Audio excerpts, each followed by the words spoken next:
Drain পরিষ্কারে জোরদার নির্দেশনা, মাঠে এক্সকাভেটর ও ট্রাক। কক্সবাজার থেকে তাজুল ইসলাম পলাশের প্রতিবেদনে দেখুন বিস্তারিত। আসন্ন বর্ষা মৌসুমকে সামনে রেখে জলবদ্ধতা নিরসনে কক্সবাজার পৌরসভা ড্রেন পরিষ্কার কার্যক্রম জোরদারের নির্দেশনা দিয়েছেন কক্সবাজার ৩ আসনের সংসদ সদস্য আলহাজ লুৎফর রহমান কাজল। শুক্রবার ২৭ মার্চ সকাল ৮ নং ওয়ার্ডের বুদ্ধ মন্দির সড়কে চলমান ড্রেন পরিষ্কার কাজ পরিদর্শনকালে তিনি সংশ্লিষ্টদের সঙ্গে কথা বলে কাজের অগ্রগতির খোঁজ নেন এবং নিয়মিত পরিচ্ছন্নতা কার্যক্রম চালানোর নির্দেশ দেন।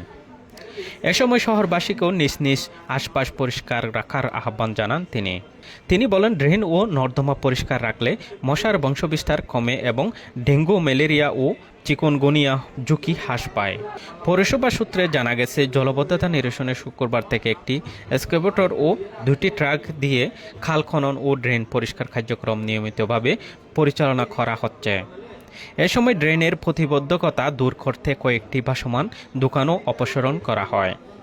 উপস্থিত ছিলেন কক্সবাজার পৌরসভা প্রধান নির্বাহী কর্মকর্তা আদনান চৌধুরী, পরিচ্ছন্নতা শাখার পরিদর্শক কবির হোসেন এবং সংশ্লিষ্ট সুপারভাইজার বৃন্দ।